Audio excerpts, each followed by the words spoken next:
지난 2008년 3월 어느 날 밤 애들이 지나가다가 사람 누워있다 그러길래 사람이 그냥 그렇게 해서 죽었다 하니까는 무서워갖고 저녁에 칼 같은 거로 손자국이 비인 적도 있고 한 11번 정도 찔렀다고. 조용했던 마을의 일대 사건이 벌어졌다. 잠옷 입은 상태에서 피가 난전 상태에서 쓰러져 있는 것을 발견하고 현장 감식을 하고 살인사건으로 판단이 돼서 집 앞 골목에서 싸늘한 시신으로 남겨진 피해자는 겨우 13살에 불과한 어린 소녀였다. 그리고 흉기로 수차례 찔러 사망케 할 정도로 살해 수법 또한 잔혹했다. 왜 필요 이상으로 그렇게 폭력 행위를 했을까? 보통의 살해 사건하고는 좀 다르다. 작은 마을을 발칵 뒤집어 놓은 한 여중생의 죽음. 도대체 그날 밤 이 소녀에겐 어떤 일이 있었던 것일까? 지금으로부터 4년 전 양주에서 발생한 한 여중생 피살 사건. 흉기에 수차례 찔려 무참히 살해됐지만 이 사건을 기억하는 사람은 의외로 많지 않습니다. 도대체 왜 이 사건은 이렇게 묻혀졌던 것일까요? 이제 막 교복을 입은 13살 소녀의 안타까운 죽음. 그 충격적인 실체가 밝혀집니다. 여중생 강수연 양이 살았던 경기도 양주의 한 마을. 사건이 발생하기 전까지만 해도 흉악범죄는 상상도 못할 조용한 곳이었다. 여기는 전혀 그런 거 없지 아주. 그러니까 오죽하면 범죄 없는 마을이라 그래. 경찰분들이 물어볼 때도 저희 동네는 아닐 것 같다고. 골목으로 댕기는데 별로 한참 동안 안 댕겨서 한동안은 우리가 무서워서 골목을 못 갔어요. 집에서 불과 30m 거리. 하지만 외진 골목이라 목격자 한 명 나타나질 않았다. 현장에서 이제 저기 감식을 했을 때 신문이나 뭐 유료물이나 전혀 나오지 않았었고 외부에서 일어났기 때문에 뭐 족적도 별로 확인이 안 됐습니다. 그래서 어려운 사건이었는데 대체 4년 전 이 골목길에서 어떤 일이 있었던 것일까? 그날 밤 살인범은 평소 안면이 있던 수연이 집으로 향했다. 술을 먹고 왔어요. 술 먹고 와가지고 이제 평상시 이제 얘가 생각이 나니까 와가지고 한 거죠. 처음에 와서 이렇게 문을 두드렸대요. 걔가 시끄러우니까. 와가지고 수연이가 나오니까 동료의 옆집에 살던 수연이가 집에 혼자 있는 것을 확인한 그는 근처에서 흉기를 가져나왔다. 그리고는 흉기로 위협하며 집 밖으로 끌고 나와 강간을 시도한 것이다. 이쯤에서 이제 등에다 여기다 놓고 얘를 이제 겁탈하려고 밀치니까 이제 저항을 했을 거 아니에요. 그래서 여기서 2번인가 찔렀고 이 자리에서요. 저항하는 아이의 등에 무자비하게 흉기가 날아들었다. 아마도 13세 소녀 같으면은 저항이 그 정도로 심하진 않았을 것 같아요. 가해자의 범행 당시의 정신 상태를 의심하게 되는 거죠. 범행은 거기서 멈추질 않았다. 탈출을 시도하던 수연에게 또다시 잔혹한 폭력이 가해졌다.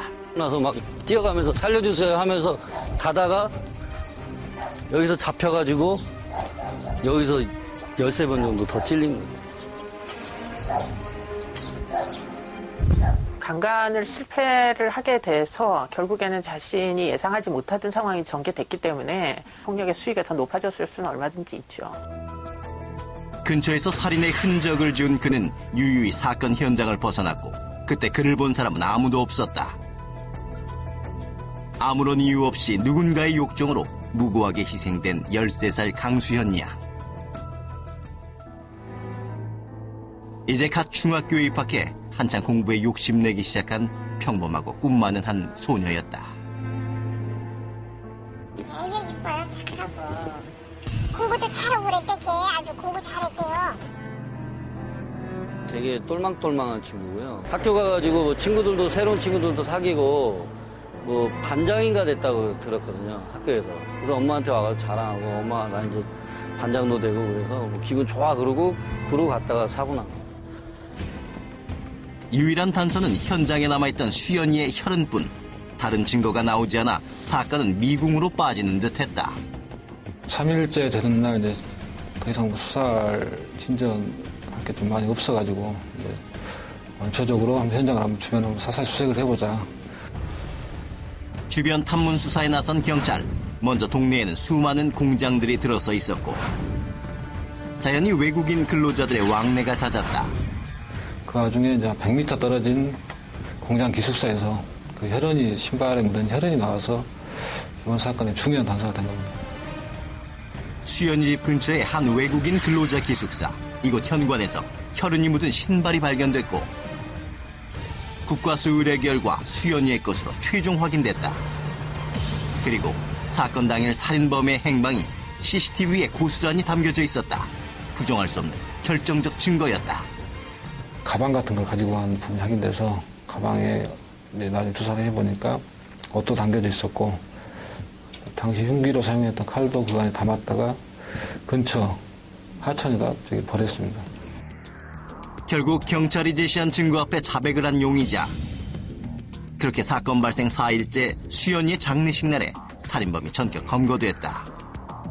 끔찍한 살인사건을 저지른 범인은 근처 기숙사에 살던 29살의 필리핀 불법 체류자였다. 13살 어린아이였다. 그것도 성폭행을 했다. 13군데나 난자해서 살해했다. 또 외국인, 그것도 불법 체류자였다. 이런 것들이 다 국민들이 분노를 덜컥게 할 수 있는 그런 요소를 다 가지고 있는 거죠. 저는 이제 당연히 이 사건이 중앙언론에도 보도가 될 줄 알았는데 보도가 안 되더라고요. 수연이 사건이 벌어졌을 당시 모든 언론은 안양에서 터진 흉악사건에 집중한 상태였다. 실종된 초등생 2명의 시신이 토막난 상태로 암매장된 채 발견된 것이다. 그리고 내모녀를 살해한 이호성이 변사체로 발견됐고 일산에선 초등생 납치 사건이 벌어지면서 안타깝게도 수연이의 죽음은 묻히고 말았다.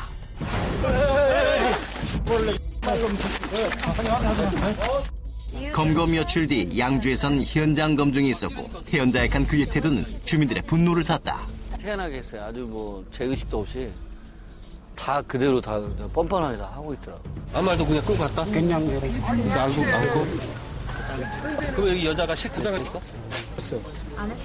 이거 막 이렇게 하는 아무 말도 안 해서 어떻게 처음에 이제 한국말을 모른다고 전혀 이제 몰입을 내밀더라고요. 부인을 하고. 그래서 나중에 이제 조사를 몇 번 하다 보니까 한국말을 좀 어느 정도 서로 의사소통을 가능하게끔 할 수 있는 정도였습니다. 형을 좀 감형받고자 하는 이런 연기가 많이 가미됐을 것이고요. 불리하면은 얘기 안 하고요. 일부러 그런 거죠. 지능범이에요. 제가 볼 때 철저하게. 때문에 물증이 없었다면 미제로 남을 뻔한 사건. 피의자는 무기징역을 선고받고 대전 교도소에 수감 중이다. 만일 혈흔이 발견이 안 됐으면은 사건이 자칫 잘못됐으면은 미궁에 빠지거나 장기화돼서 가족들한테 많은 심려가 되지 않았을까. A궁인 같은 경우는 일단 국내인하고 달리 인적사항이 확인될 수 있는 지문이나 DNA, 그다음에 자료 등이 전혀 없기 때문에 예를 들어서 범행을 하고 나서 도주를 한다거나 아니면 강제 추방을 당한다거나 그러면은 근거할 수 있는 방법이 전혀 없습니다. 지문이 있더라도 현장에서 확보된 지문이 A라는 외국인의 것이다. 는 정보죠. 그런데 그 외국인이 지금 어디서 뭘 하고 있는가는 모른다는 것이고. 얼마 전 세상을 떠들썩하게 했던 수원 살인사건. 길 가던 여성을 강간하려다 토막살이한 이 사건도 외국인에 의한 범죄였다. 범인은 조선족 오원춘. 다행히 사건 발생 하루 만에 검거됐지만 용의자가 현장을 떠났으면 행적을 추적하기 어려웠을 것이라는 게 전문가들의 의견이다. 현재 국내에 거주 중인 외국인은 150만 명에 달한다. 자연히 외국인에 의한 범죄도 늘고 있는 게 현실. 2007년 176건이던 성범죄는 지난해 308건으로 증가했다. 외국인이 유입이 될 때 그 사람들의 전과 경력 이런 것들을 그쪽 무슨 사법당국에다 요청해서 받는 것도 아니고 그러니까 일종의 이제 도피적 목적으로 국내로 이제 잠입하는 그런 불분명한 구성원들이 늘어나고 있는 건 틀림이 없죠. 같이 더불어 살아야지 우리들만은 살 수는 없잖아요. 그래서 포용할 수 있는 배타적인 게 아니라 이제는 포용적인 그런 자세가 필요하고요. 포용하되 관리할 거는 하다는 것이죠. 그 관리가 자국인 보호를 위해서도 뿐만 아니라 사실은 외국인 보호를 위해서도 관리는 필요한 것이죠. 4년 전 바로 이 자리에서 공포 속에 목숨을 잃었을 여중생 수연이. 이미 사건은 종결됐지만 그날의 아픔이 쉽게 지워지진 않을 것 같다. 어느 날 갑자기 그것도 아무런 이유도 없이 사랑하는 딸을 보낸 어머니. 꿈 한 번 제대로 펼쳐보지도 못하고 떠난 딸을 생각하면 세상 모든 게 원망스러웠을 것이다. 내 딸은 보냈지만, 내 딸은 가슴을 묻었지만 제 2의 또 이는 아픈 가슴을 누가 당할지 어떻게 알아요? 세상에 잘 알려지지 않아 더 억울했을 13살 수연이의 죽음. 외국인 150만 시대를 살아가는 우리에게 한 가지 숙제를 남겨주고 있다. 우리는 외국인 범죄를 어떻게 바라볼 것인가?